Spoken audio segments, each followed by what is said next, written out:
Sigma, Chamber, Rampart, Gridlock, Tachanka, The Thing,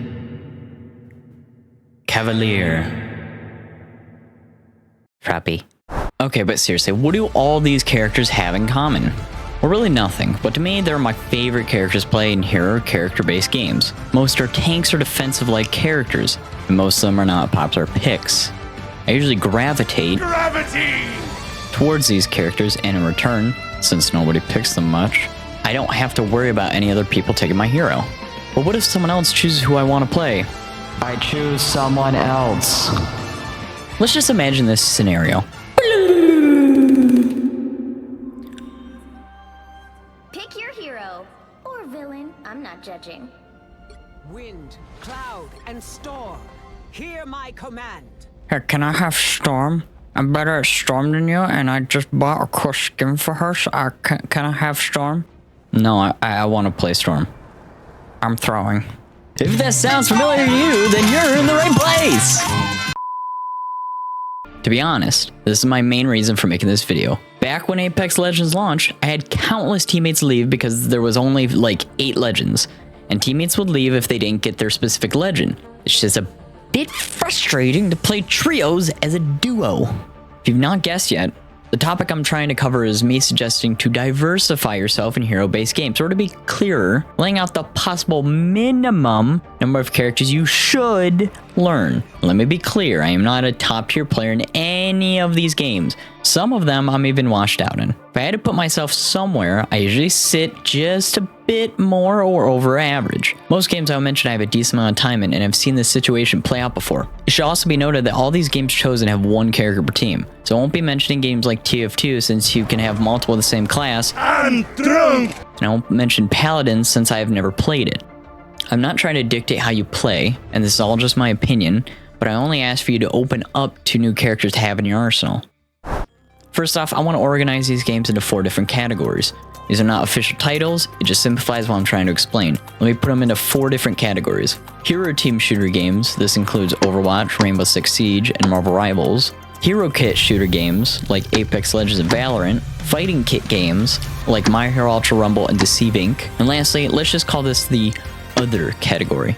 More on that later. I'm Dirty Dan! I'm Dirty Dan! I'm Dirty Dan!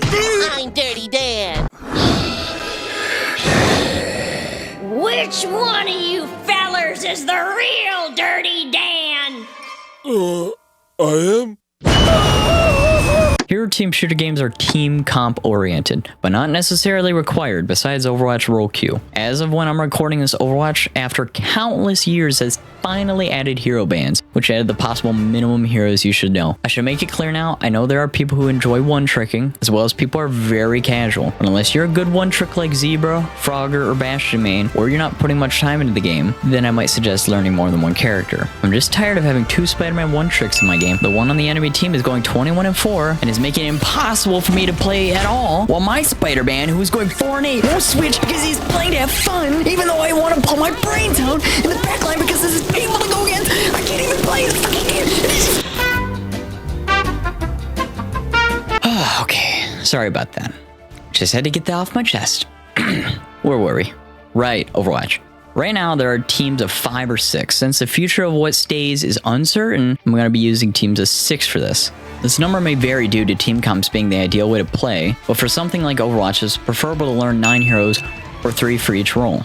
For these numbers, I'm taking into account how many people are on your team, including 5 others and yourself. You're also dealing with any hero bans that would take place. 2 heroes are banned per match, that would bring how much you should know up to 8, but 9's a better rounded up number to split the roles. These are not exact because of the roles and the new bans, but you get the idea. These are all for the base game mode, so no limits does not matter. Less confusing is Marvel Rivals and Rainbow Six. For Marvel Rivals, similar to Overwatch, can be around 9 to 10 heroes, having any 4 banned and 5 others occupied by your teammates. Same with Overwatch, it's best to get an evenish amount of each roles, as you will have to put up with different hero bans. I should state now, if you only play one role in these games, that's fine. If you feel certain that's how you are going to play, I would suggest learning 4 or 5 for a single role. Like if you played The Thing, there's only so much you can do against an enemy in the air. Rainbow Six is much cleaner, needing to learn 7 attackers and 7 defenders, 14 total. The difference here is that Rainbow operators have specific kits, same as Overwatch and Marvel Rivals, with their own guns and gadgets. What is different is having a rounded team comp is not as important as the other games. You don't have to bring a Thatcher and a Thermite if you can just frag out through a doorway on site and Ash and kill the whole team.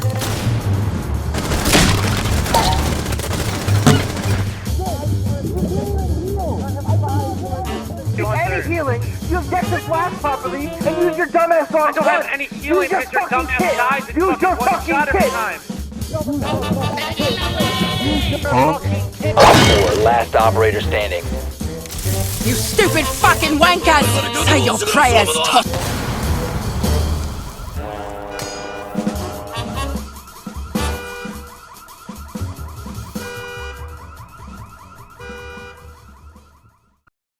By the way, I hate Ash.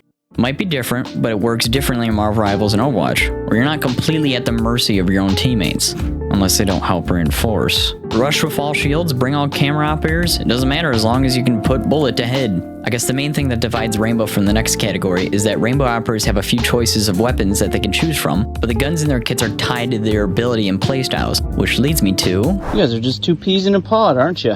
Yeah, I don't actually like peas. I don't know what pods is. Hero kit shooter games have different abilities for each hero, but every player has access to the same weapons. Both Apex Legends and Valorant allows you to choose anyone, good team comp or not, and you'll be fine. The difference is these games don't have bans, and someone with better aim might not even use their abilities to come out on top. Having an even team comp spread is not needed, but it can be better for the team. For Apex, learning just 3 legends is enough. I never look at classes for legends the same way I do in Overwatch. Their kits are mostly straightforward, as aiming and positioning are the bigger aspects of Apex. Let's see here, we got defense. Oh wait, I forgot to rename all the classes. Let's see here. Assault, Skirmisher, Recon, Support, and Controller? Yeah, I never liked that change. I've also not played Apex in a good while, and they have like a 4th player slot on the menu now, maybe for another game mode, so unless I'm wrong, you should learn just 4 just in case. Just a small side note, I was expecting to see like 5 or 6 new legends, maybe a few new guns, but all they've really added is more store BS and Hulu ass menus. I guess they really only added a new map and some gameplay tweaks here and there, but that's all I see that's new. No wonder Apex is going downhill. For Valorant, an easy 5 operators to learn is all it takes. Just like Apex, classes don't matter too much, and you don't need to have a diverse team comp, but it may help the team more. Surprisingly, these 2 games have characters that are nice to have, but do not totally complement each other. And I know some people are going to disagree with me. What I'm trying to say is team choices don't complement each other as much as, let's say, a Mercy Pharah or a Magneto and Wolverine bubble. £20 sterling bounty on the baby elephant. 20 quids for a baby? Are you mad? Oh! You'll make a fine decoration for the sitting room.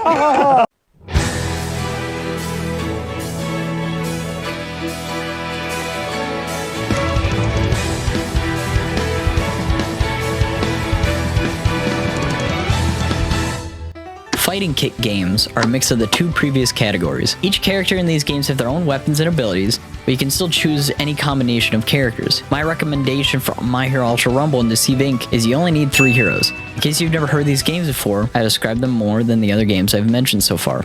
My Hero Ultra Rumble, we'll just call it Ultra Rumble, is a battle royale, but more tactical brawl based with quicker revives and only 8 teams of 3. You can't have duplicates of heroes, but you can choose the same class type. It'll just make leveling up harder. Red cards level up red characters, blue level up blue, yellow to yellow, and so on. Each character has an alpha, beta, and gamma ability that you have to line up with the cards. Using the cards outside of your class give you a time bonus like damage increase, sprint increase with your ability to wall run, and an area of effect healing. Then once you're leveled up, start throwing hands with the nearest team. You're probably also annoyed that I'm mentioning a My Hero game, but it's surprisingly pretty fun once you start kicking ass. Deceive Inc., calling it Deceive, I should clarify this is not a total battle royale, but a condensed version of it if you look at the big picture. Disguise yourself, get in, get intel, unlock the vaults, get the briefcase, and escape before your rival spies do the same. Deceive Inc. is as plain as it gets. Whoever you're good at is who you can play. Learn 3 spies, and that's it. It's a fun game, and I would love to play more of it. Shit.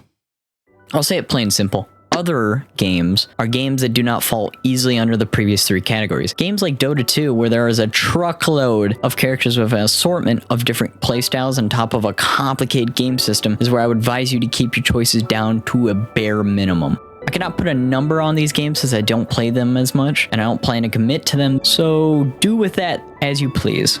So, what's my conclusion? When a new hero-based shooter comes out, everything is new. So people find a quick comfort character and stick with it. I know it can be difficult to learn a new character, let alone jumping into another, but I'm telling you, you don't have to learn every character. And personally, if you love playing these types of games, I advise you to learn all of the characters or as much as you can. I usually attempt most or all the heroes in a game to a certain extent. It gives you a better understanding of each character's strengths and weaknesses.